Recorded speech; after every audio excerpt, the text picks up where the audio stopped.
Welcome to the Deep Dive. We're diving into the life and legacy of Jimmy Carter. The 39th president. Yeah. A figure who, honestly, I think deserves a second look. Yeah, definitely. Most people, they just think of, like, a peanut farmer. Right. Exactly. Or maybe, like, human rights later. Yeah, human rights. But there's so much more to him. There is. There's so much more. And so to guide us on this deep dive, Yes. we have two great sources. We've got this episode of the American History Hit podcast where they interview Jonathan Alter, who wrote... Like the definitive Carter biography. Yeah, the big one. Yeah. And we've got some thoughts from Jefferson Cowey, Pulitzer Prize winner. who's a historian. Yeah, 20th century America. It's really great stuff. I love how Alter, he, like, really got to know Carter personally. Oh, yeah. I mean, he spent so much time with him. With Carter Yeah. and his family, everybody. So we get this, like, intimate look at Carter, like who he was as a person, what motivated him, how he changed over time. And then Cowey, he helps us zoom out and see Carter like within the context of like the 1970s. Yeah. Which were crazy. They were. That's a great point. Yeah, just to set the scene. Yeah. So, Carter's journey starts in Plains, Georgia. A tiny town. Rural. Yeah, rural town. Alter describes it as feeling like a totally different country. I love that quote. I know, it's great. Not exactly the typical, launching pad for a president. No, not at all. I mean, you think about No running water, no electricity. big different world. It's crazy. You go from that to the White House. That's quite the journey. It is. But you can kind of see, like, even as a kid, some of that ambition. Yeah, like that entrepreneurial spirit. Yeah. Like Alter talks about how, as a teenager, Carter was already like buying and renting houses. Yeah. What? Yeah. Who does that? I know, that's amazing. But you also see how, like, his upbringing had all these kind of conflicting influences. Totally. On the one hand, you've got his father, a staunch segregationist. Yeah, really hardcore. And then his mother, who was a progressive nurse. Right, the total opposite. Yeah, totally opposite, instilled this sense of justice in him. Yeah. And then, this is so interesting, there's this woman, Rachel Clark. Oh, yeah, Rachel Clark. She was amazing. Who was this black sharecropper. And illiterate. Illiterate. But she basically became like a surrogate parent for Carter. Wow. Yeah, she taught him about nature, about faith. Really shaped him, huh? She did. And I think, like, all three of those people, his father, his mother, Rachel Clark, they kind of embody that complicated social fabric of the South. Oh, yeah. That Carter had to navigate. It's so true. Like, people aren't just one thing. Their influences are super complicated. Yeah. Now, another big chapter in Carter's life was his Navy career. Oh, the Navy, yeah. Which he joined with the goal of becoming an admiral. And, of course, that meant he had to deal with Admiral Hyman Rickover. Oh, yeah. The father of the nuclear Navy. This guy was intense, demanding, obsessed with details. Rickover like instilled that same drive in Carter. Yeah, and I guess it makes sense you're dealing with nuclear reactors. Oh, yeah. Speaking of which, yeah. Did you hear about the time when Carter had to enter a melted-down nuclear reactor in Canada? He had to go inside a melted-down reactor. Yeah, to help prevent a complete meltdown. That's crazy. It is, right. Yeah. And, it's kind of this foreshadowing. Yeah, with 3 Mile Island. Exactly. Yeah. 3 Mile Island, exactly. Wow, so it sounds like that Navy experience really shaped him. It did. Like all that intense pressure, the focus on details, it made him into the leader he became. It's so interesting how, like, even early on, you can see these threads that went through his whole life. Totally. So we've got this ambitious guy, super detail-oriented. Right. Comes from this really complex background. Deeply rooted in the South. Yeah, the changing South. So how does he go from nuclear reactors to politics? Well, when his dad died, Carter went back to Plains to run the family peanut business. But he also followed in his father's footsteps in a way. Okay. By joining the local school board. Okay. And he really focused on trying to make things better for the black schools. That's where. Awful. Yeah.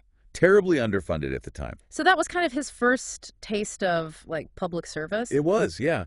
And he realized that to really make a difference, he needed to operate on a bigger stage. Yeah. So he runs for the Georgia State Senate. And wins? He wins. In 1962. But not without... Oh, there was some drama. Oh, He had to fight against some serious election fraud to secure that victory. Oh, wow. Yeah. And then by 1970, he's elected governor of Georgia. Okay, so this is where he's starting to, like, get national attention. Right. He's this new generation of Southern leader, grappling with the legacy of segregation. Yeah. Trying to build a more inclusive South. And he wasn't just talking about it. Yeah. As governor, he made some bold moves, like integrating the state government, Oh, wow. appointing black officials to prominent positions. He really walked the walk. Yeah, putting his money where his mouth is. Yeah. Okay, so this is all setting the stage for his presidential run. In 1976? 1976.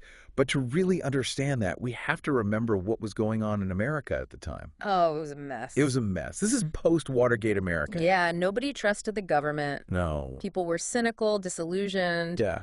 And then you have Jimmy Carter, this peanut farmer from Georgia, Yeah. showing up, promising honesty, Yeah. integrity. The government as good as its people. Yeah, it was perfect. Yeah. He was the antidote. Exactly. Oh, the irony. The irony. All that media scrutiny that came out of Watergate. Yeah. It ended up hurting him. Yeah. Big time. Yeah, every little thing got blown out of proportion. Yeah. There was Lancegate. With his budget director. And then Billygate. His brother Billy.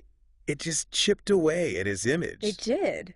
And it's not even like those things were that big of a deal. Yeah, but they created this perception. They did. And on top of all that, he inherited a terrible economy. Oh, the 1970s economy. That was rough. Yeah, the oil crisis. Stagflation. Yeah. High inflation, any high unemployment. A nightmare. And then the Iranian Revolution on top of that. Right, which just made everything worse. Totally. So you've got a president dealing with a crisis of confidence, a struggling economy, Yep. and a media that's just waiting to pounce on him. It's a recipe for disaster, really. It is, but it's also the setup for like this really fascinating story. Oh, yeah, there are some amazing highs and some crushing lows ahead. Yeah, we'll get into all of that in the next part of our deep dive. Okay, so remember all those challenges Carter was facing? Yeah, it was a lot. It was a lot.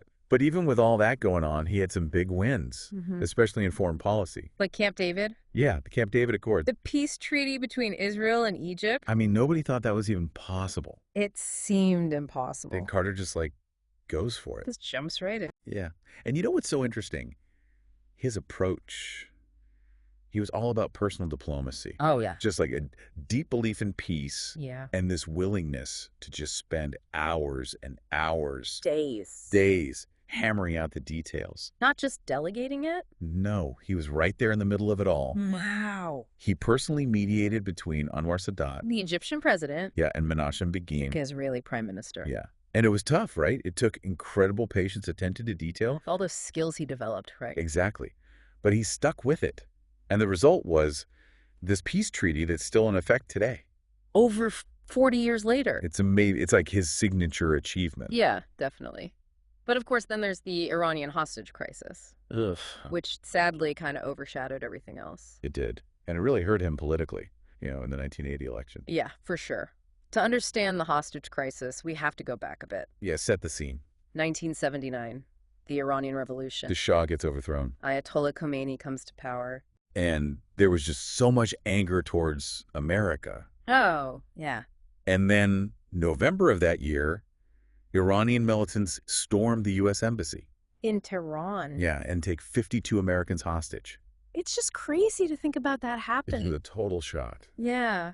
It really felt like everything changed. And suddenly Carter, the vice president, right? Yeah. He's facing this foreign policy nightmare. What do you even do in that situation? I know. I mean, he had these awful choices to make, right? Yeah.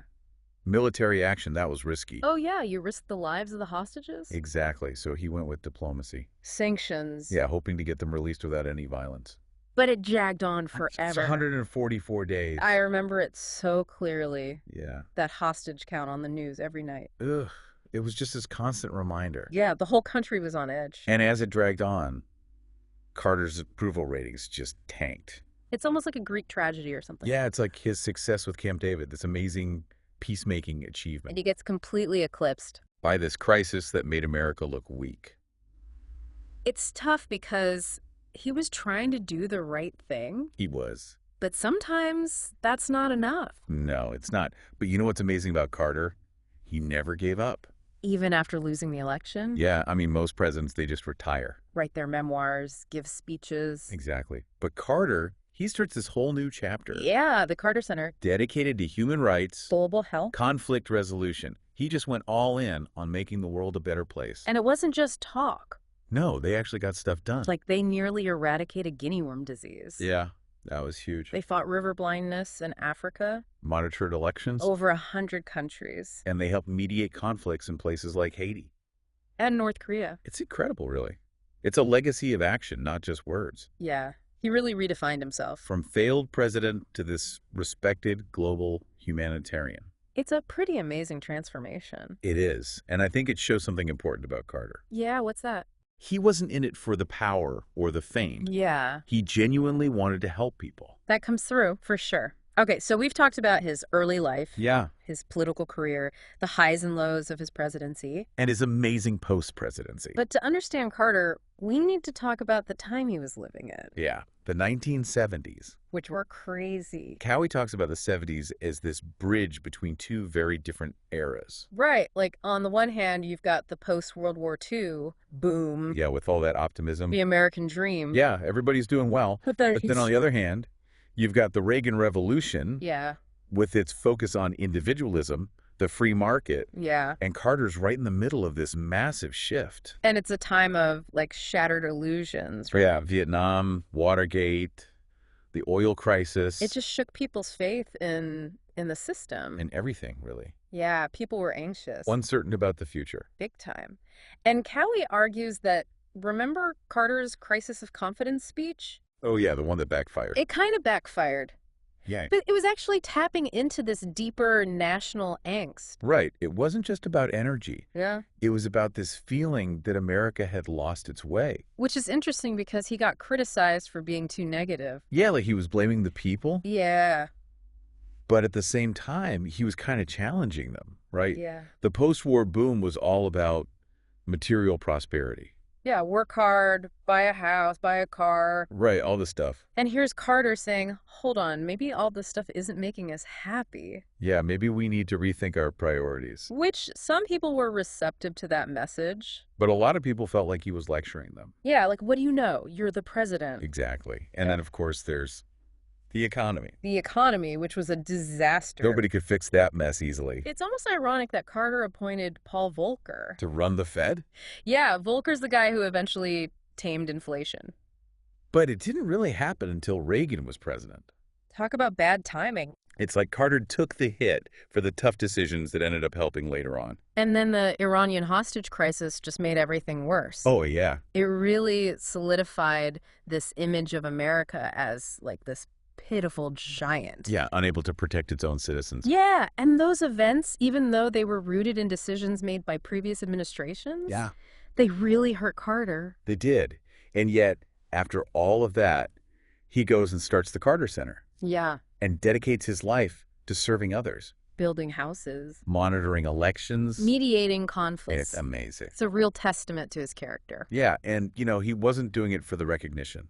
But he did win the Nobel Peace Prize He did in 2000. for his work on conflict resolution and human rights. It's pretty incredible. It really shows you the impact one person can have. Yeah, even after they leave office. So after all this, after this deep dive into Jimmy Carter, Yeah. what are your final takeaways? I mean, he seems like such a man of contradictions. He was. It was such a crazy time. A tumultuous time in American history. Yeah, totally. And I think, Cowey said it really well. He said Carter really embodied the contradictions of that era. Oh, yeah. Like, he was an insider and an outsider at the same time. Yeah. He was a product of the South, but also a voice for change. Yeah, totally. Deeply religious, but he believed in separating church and state. Yeah. Brilliant. So detail-oriented. But sometimes he wasn't so smooth. Yeah. He had some huge successes and then some big failures. Yeah. But I really think, looking back now, history's going to be kinder to him. Yeah, I think you're right. It's so easy to focus on, like, the immediate successes and failures. Yeah. But Carter, he really shows us that you have to take a longer view. Yeah. Like, impact can happen in ways you don't expect. Absolutely. I mean, maybe he wasn't a perfect president, no. but he had so much integrity, Yeah. and he never stopped trying to make things better. That's what's so inspiring about it, right? Totally. It's like, It's not always about being in power. yeah. It's about, like, quiet diplomacy, advocacy, just showing up and helping out. And that's what he did Yeah. with so much passion. After he left office, too. Yeah. Like, most people wouldn't do that. What surprised you the most learning about Carter? Honestly. Yeah. The scope of what he did after the White House. Yeah. Like, okay, yeah, talking about peace, human rights, that's great. Yeah. But he actually went and built houses with Habitat for Humanity. Yeah. He monitored elections. He mediated conflicts. In crazy places. Yeah, like he was really committed. It makes you think what's possible when you dedicate yourself to something bigger than yourself. It really does. Yeah. And it makes you want to dig deeper, Yeah. look beyond the headlines. Understand history. Yeah, and human nature. Yeah. Well said. So, to our listeners, I think, we really encourage you to check out the sources we talked about. Yeah, definitely. Alter's biography. Cowey's work on the 70s. The American History Hit podcast. Yeah. Learn more about Jimmy Carter. Such a fascinating guy. And, there's so much to learn from him. His successes, his failures. And he was president during such a crazy time. Yeah, but what he did, both during and after his presidency, it really shaped the world we live in today. And who knows, maybe history will be kinder to him. Maybe, yeah. It's a good thought. It is. What parts of his life, I don't know, what resonates with you the most? Honestly. For me, it's the fact that, like, this peanut farmer from Georgia, Yeah. he became president and then had this global impact. It's pretty amazing. It makes you realize anybody can make a difference. It really does. That's a great point to end on. Yeah. Thanks for joining us on this deep dive into the life and legacy of Jimmy Carter. My pleasure. Until next time, keep exploring, keep questioning, keep diving deep.